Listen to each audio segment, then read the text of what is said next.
candidate in with us, and maybe you have a lot of questions for this candidate, and if so, I encourage you to get those in on the super text line. I'm excited about that. I'm excited about the mayor's race.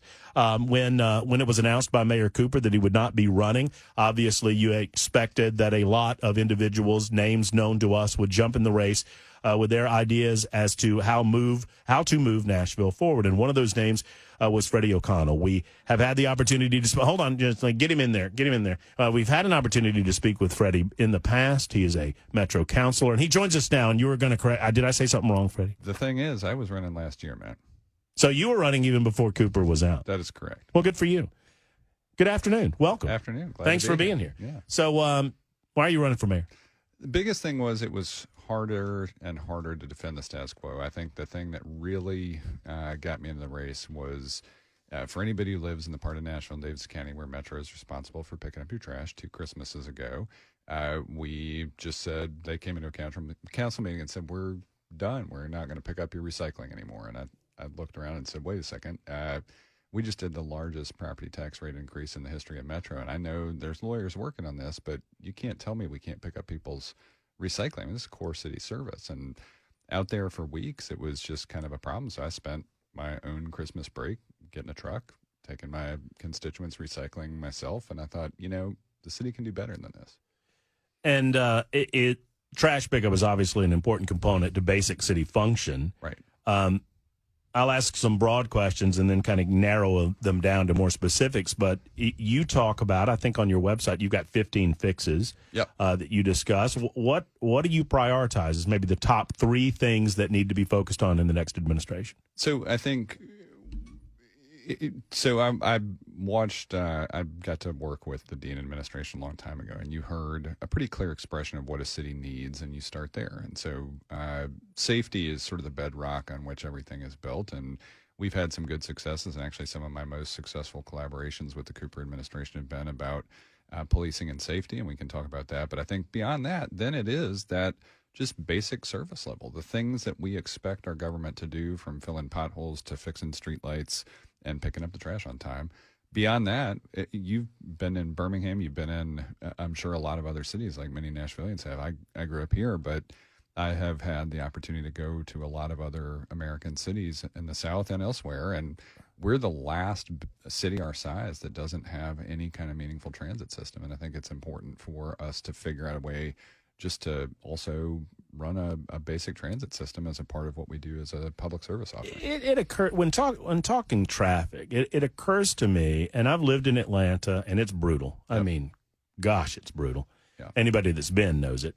Birmingham's pretty bad, but in a city of a metro of almost 2 million people, you get the expected kind of quags. But then you talk to folks about transit, mass transit, that would alleviate some of that. And a lot of times, they hold their hands up. Nope, I'm not. Why do you think that is? There's a disconnect between wanting to alleviate the congestion on the streets, but wanting to be a part of the solution to do that? So I will say I spent 7 years before I was on the Metro Council on the Nashville MTA Board of Directors, right? So I was on the leadership team, basically, of our transit authority here. And we found 2 things to be true. One, transit is actually popular. In fact, if you go to any district council member, any of my colleagues, and say we're going to cut transit service, you're going to sort of hear screaming from the corners of every district. It's very unpopular to cut transit service. The hard part is when you're adding it, anytime you add it and you're not adding it to somewhere where somebody lives, they say, well, why are you adding it there and not here, right? So anytime you add it in one part of the city that another city feels left behind, that's a real challenge. Kind of a reverse of the NIMBY, right? Right. And so the other part of it is, though, and again, we used to review ridership numbers every single month. Anytime somebody sees a bus, let's say at the end of the route or at a non-peak hour, like not during rush hour, not during peak commute, not during a season when traffic is bad, or to a part of the city that a bus is traveling through that may not have a lot of stops on it. If you see a bus that has few passengers on it, that was the top complaint we ever got. Right. And I should note, and I meant to do it right off the top, that, Freddie, it's good to get to know you. We've had conversations in the past. I want to present you to the voters of Davidson County and Nashville. So while, I'm going to ask you questions that, I might disagree with some of the answers. I might disagree with your positions on things. I'm not here to debate Freddie necessarily or to argue with him. I just want Freddie to present his positions for the consumption of the Nashville folks. So I get that out there because I always get he said this and he said that. And with that in mind, why are you so against a new stadium? Come on. I'm not against a new stadium. Did you look at the deal? you on your ad, which is a very, very good ad, by the way. What is it called? It's called the Coach. The Ball. The Ball, where Freddie's a coach and the bachelorettes and the billionaires are playing against Nashville people. And you say you're the only Metro councilor running for mayor that voted against it. Why? So I don't know how much time you spent looking at the deal, but I went to multiple. So you may remember we had a whole East Bank Stadium Information Committee set up, right? My colleague Bob Mendez chaired that committee. It produced a whole lot of things. We had an opportunity as a Metro Council to submit a bunch of questions. Well, coming into the conversation last year, the very first thing we did is we put money into last year's budget to say, hey, we'd like an answer to the question of what is our existing liability? Because I think I think most of the city knows that has paid attention to this. There was a lease that already existed from the 90s when the Titans first came here that had a condition in it that said you've got to maintain a first-class stadium. That's right. All right. So that kept us till 2029 at a minimum with 2 5-year options for the Titans to unilaterally potentially extend that out to 2039. So we're on the hook for something, but we don't know what. Mm-hmm. The administration and the team asserted it was $1.8 billion. I'm in the community of folks that looked at the existing revenue streams, looked at what was potential, remembered when the Titans came to me and a few of my colleagues and said, we'd like to propose a package of $600 million in upgrades. And I said, well, wait a second here. They proposed a package of $600 million in upgrades to the existing facility, offering to split it with the city 50-50. And just a few weeks later, it's become a $2 billion plus stadium. And then when we got to the real nuts and bolts of the deal, there's this uncapped capital repairs reserve fund that we've never seen associated with any public facility we've ever built that just is going to sit there and soak up money that gets reinvested into the stadium for the next 30 years. So somehow $600 million in upgrades became, hey, you owe us $1.8 billion. And then that became, well, actually, let's create a whole new deal that's to the tune of $4 billion. And I'm sitting there looking at this and saying, around the country, we're watching cities go the other direction where they're looking at private funded stadiums that are even more expensive than this one. So I'm not against the Titans. I'm not against football. I'm a fan. But we did a soccer stadium deal that had a lot better characteristics for it. The Predators unhooked taxpayers completely from Bridgestone Arena for its present and future.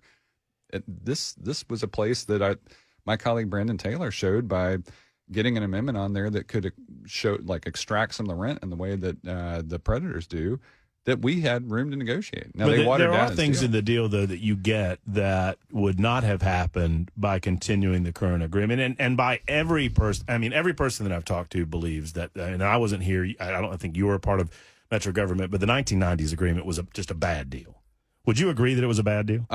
Especially in retrospect and understanding where it has left us now. Now, I will tell you, I do not understand, because a lot of this part happened before I was involved in Metro, exactly when and where the responsibility was for, hey, we should really fix some of the concrete over here, or we should make this thing leak a little less. Right. Those kinds of moments. We should keep the field from freezing, during the winter, that kind of stuff. I don't know in the finger pointing process sort of which parts of that Metro should have been saying to the team, hey, you guys need to do this, versus the team saying, hey, we're going to fix this and invoice you and all that. That part is still. But in this current deal, the city at least gets back what is set to become the most valuable property in Middle Tennessee. So here's the wrinkle, though. It was possible to redevelop this land previously, and it's not bad. In fact, it's probably, to your point, better for Metro to be the master developer. I think the issue was, for years, River North wasn't much. PSC Metals is obviously still a riverfront eyesore, or SA Recycling now. And there's been a lot of interest through the years in trying to figure that part out. So the entire East Bank wasn't really worth redeveloping in the eyes of most of the major property owners over there. As soon as River North happened, and as soon as Oracle began investing hundreds of millions of dollars up there, well, suddenly there was a lot more interest in starting to redevelop the land around the Titans footprint. Now, whether it's the team or the team in combination with Metro and some of the other property owners there, versus Metro being primary redeveloper of 130 acres. I mean, you can argue which of those scenarios is better. It will be something that is an incredibly important and incredibly interesting project for the next mayor now that we are here. I mean, can you, if you are the next mayor, take advantage of what you have been given to the best benefit of the Nashville area? That is the hope, and that's actually the other premise of what I'm talking about here, is if you have a collection of candidates, most of whom were uncritical of the deal altogether, were willing to accept it as it was. I mean, we actually did do some important negotiation that's going to get millions of dollars a year back directly to Metro that would not have happened if any of my peers in the race were negotiating that deal. I mean, at least we got some return on Metro's public investment in this. I mean, and this was truly the largest public subsidy for a stadium in the history of the NFL. But now we actually, to Mayor Cooper's credit, one of the best things that we produced last year is that East Bank Vision Plan. And that has pretty ambitious affordable housing targets in it. It's got a pretty robust infrastructure picture and kind of connections up into River North, out into East Nashville, across the river this way, and down into what might be a future of PSC Metals. And if we get all of those things right, yeah, but the trick for the next mayor is going to have to be, in a walk and chew gum scenario, we've got to do all of that, some of which we will be on the hook for. Some of the infrastructure there, we as Metro taxpayers will have to commit to. The Titans want to play football in the new stadium in 2027. It's going to occupy most of the first term of a mayor to have a capital approach to that East Bank in the Titans footprint that's going to be a 4-year every single year. We're going to be investing capital over there. So we have to show the other 500 square miles in Nashville that we're still able to do the things like parks and libraries and schools and roads and sidewalks. So in the same vein, and there's so much more there's so much other stuff to talk about, but I know that I have personal interest in this because I'm a auto racing fan, I'm a NASCAR fan. Let's talk about the Nashville Fairgrounds. Yeah. Where are you on this proposal?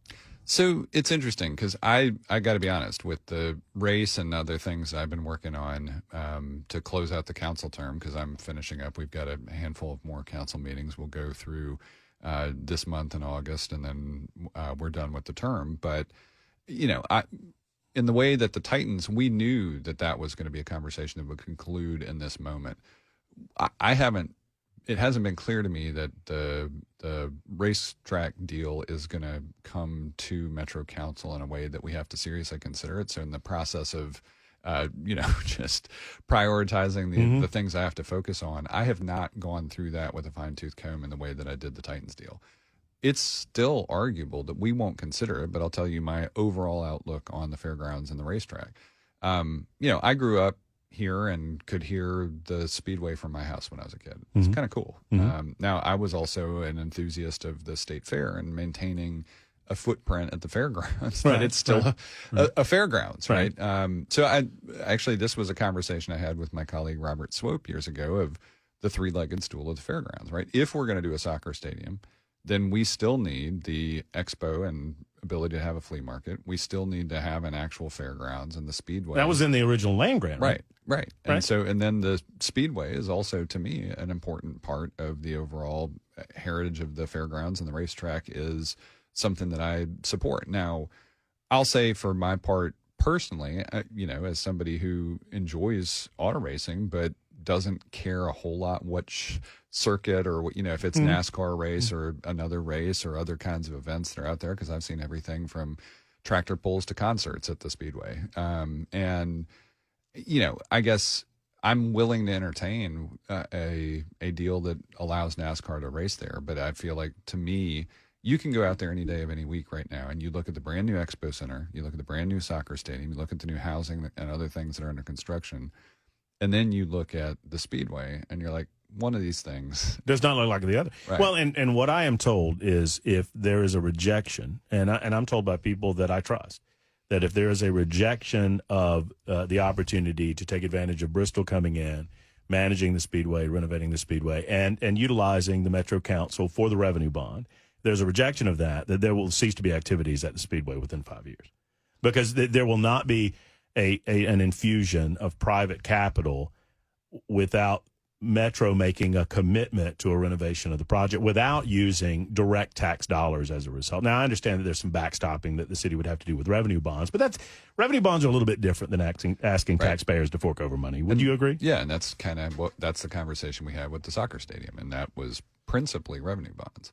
It is my understanding that the principals within the confines of the soccer stadium are primarily against the renovation of the Speedway. Not because soccer and auto racing is necessarily in conflict with one another. It's more about two 30,000-ish seat stadiums being right next door to one another and competing for that. And I can, if we look at the entire picture of the fairgrounds, I guess that's one of the things I was going to dig into with the deal, and maybe will again, because I have to your point, I have a feeling, we've got 3 council meetings left in this term, right? I don't know. This next meeting that we've got next week is the last time you can get a bill on first reading and have any hope of passing it this term. So if something doesn't happen here, or if we don't see, there's been this issue of scheduling a community meeting and all these other things that are the timing of the deal proposals that are on the table. If it doesn't happen this term, I will say, to your point, the next mayor will also have to come up with a fairgrounds plan. And specifically a plan for what is going to happen with the Speedway. So it's either going to be an operator comes in, NASCAR, Bristol Motorsports, or whoever else as an operator, and to your point, brings a public-private partnership to the table, or Metro figures out whatever our pathway to capital investment is. But I don't want to be in a position. Look at where we are with the old Greer Stadium right now. Right? I mean, it's been out there, got demolished 4 years ago, and that place is just a pile of weeds. Right. And that's not good for anybody either. I mentioned the ad, and I thought it's a well-done ad. You've got the bachelorettes that everybody likes to pick on, and the billionaires fighting the residents of the city of Nashville. By the way, has anybody else told you that one of your billionaires kind of looks like Joe Biden with the aviators? So this is funny because I'll go ahead and give you some behind the scenes here. That's my dad. Oh, is it? Yeah. And so people started telling me this. They're like, "Where'd you get Joe Biden in that ad?" And it's like that. Okay. I mean, that's funny because we have not, as a family, like he's never been like the Biden lookalike guy in the family. So it's funny. You, in the ad, you say, and I don't want to accuse you of anything, but it feels like a little politic. And you say tourists and outsiders are getting all the deals. And that but don't we there's benefit to tourists, right? There's a tax benefit to tourists. Sure, there is, but I'll tell you one of the most. I'll put it to you this way: mayor of a former mayor of another Tennessee city. I bumped into him recently, and he said, when we were working on tourism, one of the things we were very seriously advised about is don't let the places that you are encouraging people to visit become places that your locals hate. And I think that's actually... Is there a danger that Broadway is becoming that? You'd be surprised. Now, it's 2 dangers at the same time. 1, that Broadway becomes that to locals. 2, that Broadway becomes synonymous with what downtown is. Like, I was just talking to a guy at early voting today. I was out at Hermitage, which is where I voted this morning. And guy sits down next to me on a bench at the library out there and says, I used to go down to the First Art Museum, but I don't go down there anymore. And that's at the other end of Broadway from the entertainment district. But if we're losing local voters, local residents from the ecosystem that we tried to build down there with a brand new Country Music Hall of Fame and museum, with a brand new symphony center, with a kind of the first of its kind in Nashville as an art museum, and then bring in a redeveloped convention center, which is, not as much for Nashvilleians, but still has a lot of community events in it. Build a new National Museum of African American Music, but the only people going down there are people going honky tonk. And I mean, I used to be one of those people, but it was before this kind of. It was my, I was a little too young and wet behind the ears when this suggestion came up. But, I understand the value of the history of a place and holding on to history that you can never recapture if you lose it. And when the Ernest Tubb Record Shop closed, yeah, and the I call it, the first word that came to mind was threat, but the suggestion was that it was going to be made to another bar. And I was like, guys, you got plenty. I'm not telling you how to do your business, and it's a private deal, but there's only one Ernest Tubb record shop, and there are plenty of bars down there.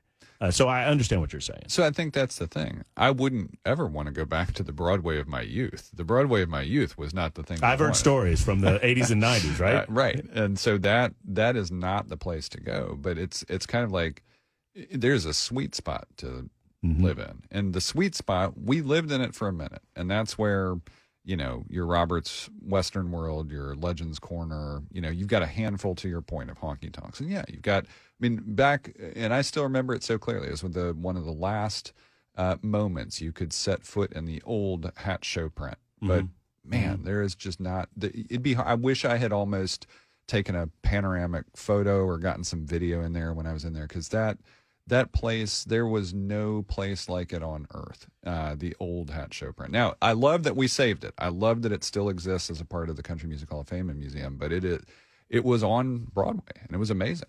A question that we want to ask you right after the break is one of the homelessness and crime, which I think fits right into what we are talking about. We'll discuss that in a moment with Freddie O'Connell. The Matt Murphy Show continues. Quick timeout for news. It's 2:32 on Super Talk. Thanks.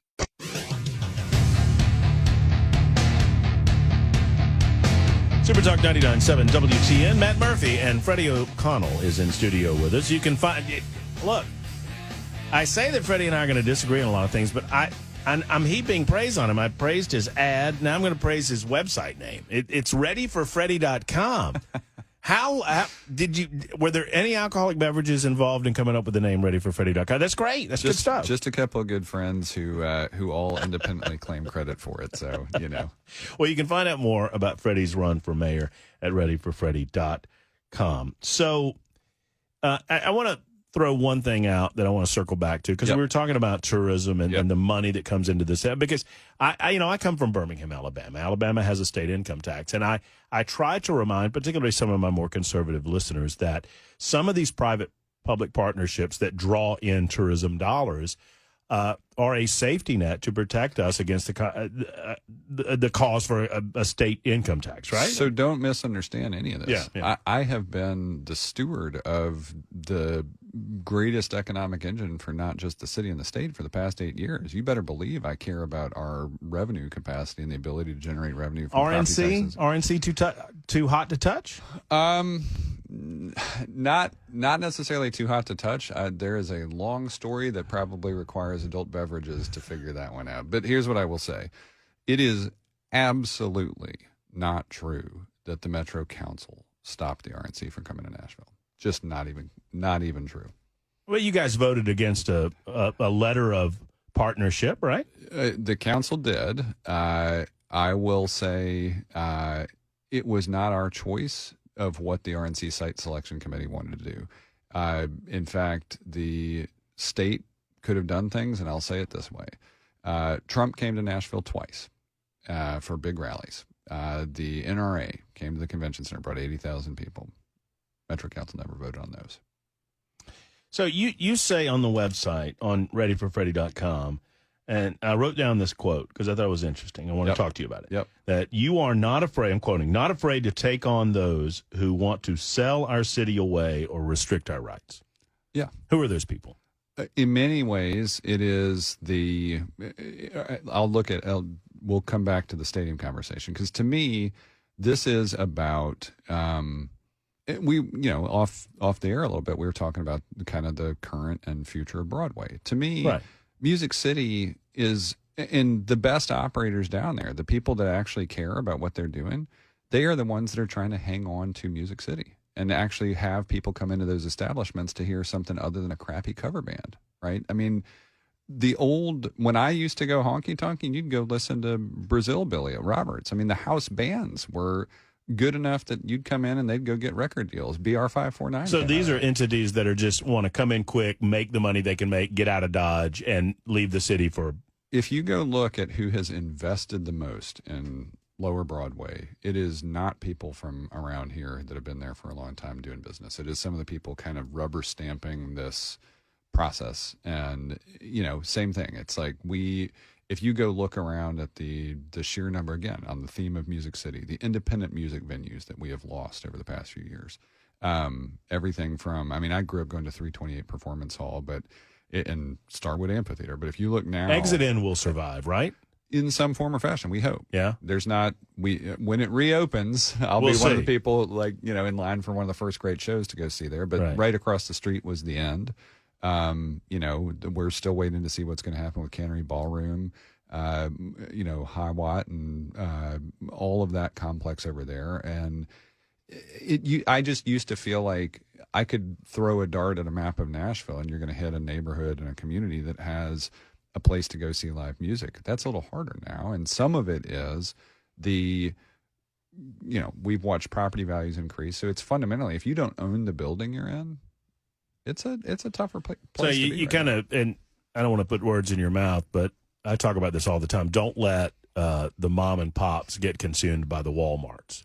And do you feel like kind of the Walmarts of country music are consuming some of the more mom and pop shops? Is that a decent way of putting it? I think that's a reasonable way of looking at it, is that we have had a history. And if you look at even Music Row, right, there was this conversation about it right before I took office, the Metro Planning Commission, which, is the first stop for any of our land use decisions, did something I've never seen them do.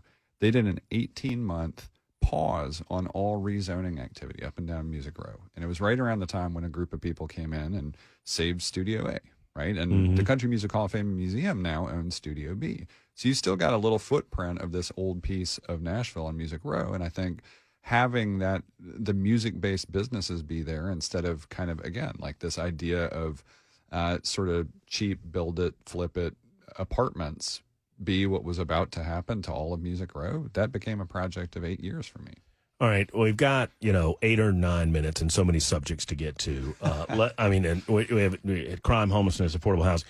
So I'm going to start with homelessness. I mean, every major metropolitan area in the United States of America deals with its with the homeless population. And a lot of that is through mental or physical disability.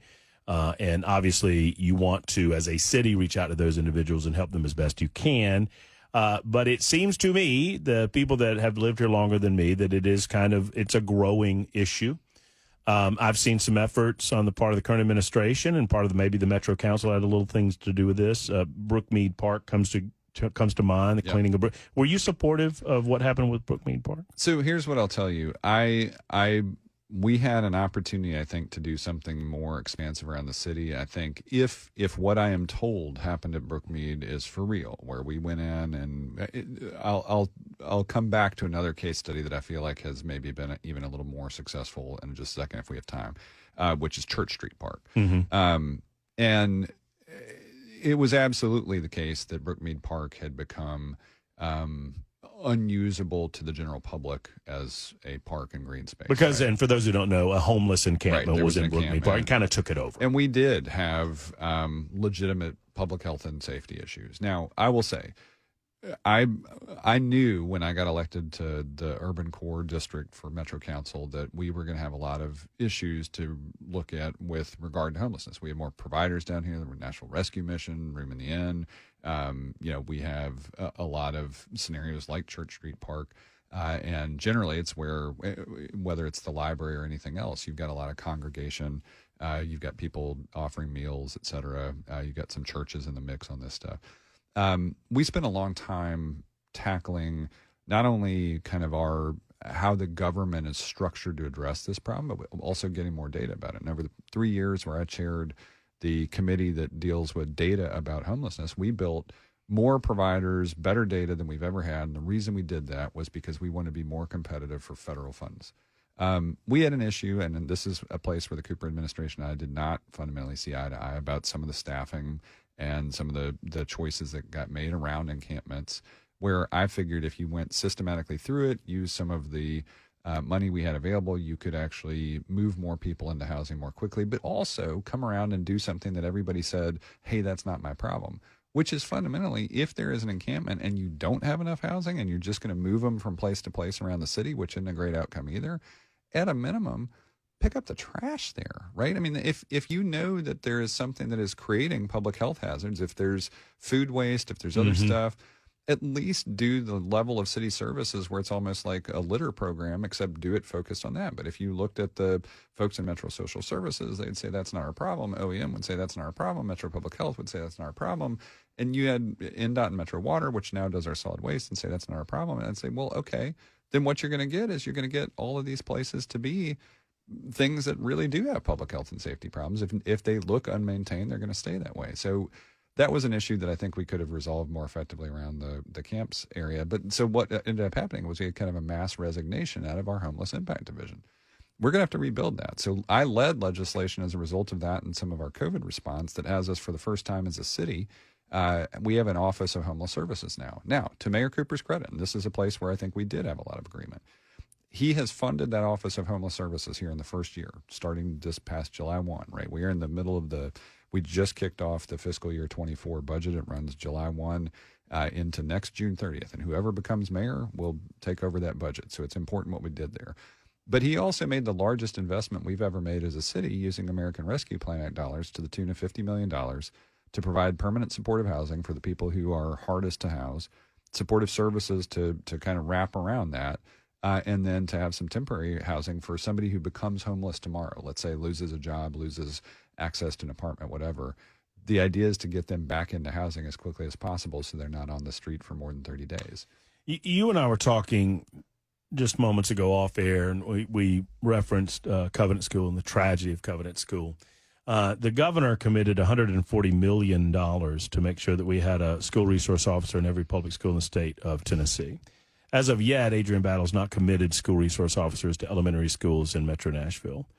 Where are you as a Metro councilor, and where would you be as a mayor regarding that issue? So I'll add one more to that. I'll say that as a elementary school parent of a Metro school student, I'm personally comfortable with that decision. I feel like I still remember when we started adding metal detectors and SROs into schools when I was growing up. And, you know, the truth of the matter is you want two things. You want schools to be safe. You also want them to feel like schools. For the smallest children in the schools, I'll say it this way.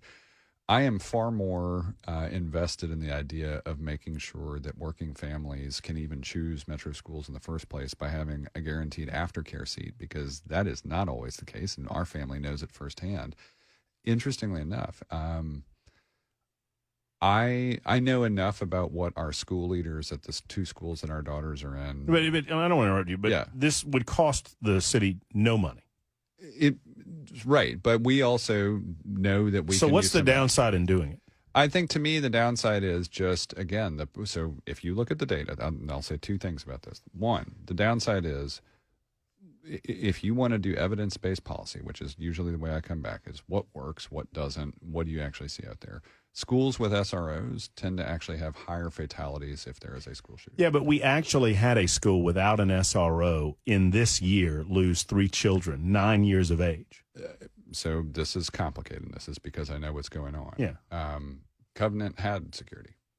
They were not on site. Correct. They were on vacation. Yeah.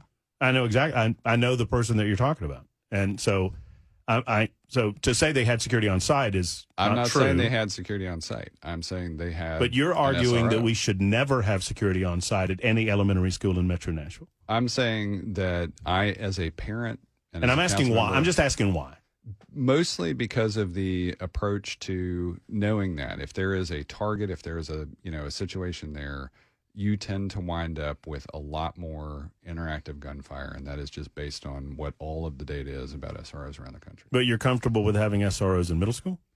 More so in part because it's, I think as the children grow up, I mean, it's kind of like where my daughter is, my older daughter in middle school. I feel like the kids are better able to handle the overall environment of being in middle school as opposed to smaller, younger children. Do you think that, and I'm sincerely trying to understand this. Yeah. But do you think elementary kids look at a cop and they think that's a bad person? It depends on what's going on. I'll say when we came into Shouldn't our school, we fight to change that and help them understand that police are good? I am happy to do that. I think we need to do it in two directions at once, right? So we already have this SRO program in high school, and I will say, I look at it this way. if I know that we've got a certain amount of resources, and to your point, if the state is funding it all, then the process looks like, all right, well, how is this implemented in our high school and middle schools? And I don't feel like we typically do our best work by just saying we're going to go all in all at once. Let's see how it's working once the state program gets implemented. If Dr. Battle is comfortable with that, I will say I have been comfortable even on the day of Covenant school shooting. As a father, I was not nearly as worried about the concern of where our girls were in their school environments, because I know what their school leadership does to keep students safe at those schools. We've had lockdowns at both schools before, and it wasn't the SROs that I was worried about that day. It was more about the families at Covenant. So. It's been a great hour of conversation. We've only got about 45 seconds or a minute left, but I wanted to give you just an opportunity to speak on anything we haven't spoken on or just kind of wrap things up.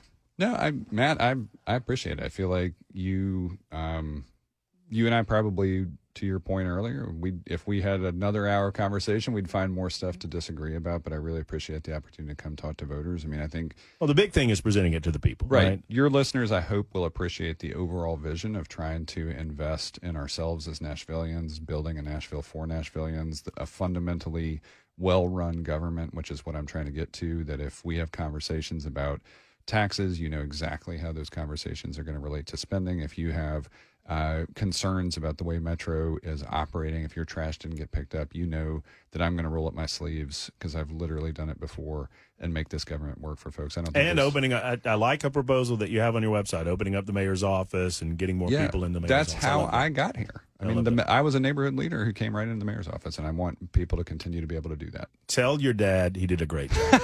I will do that. Thanks, Thank you, Matt. Freddie.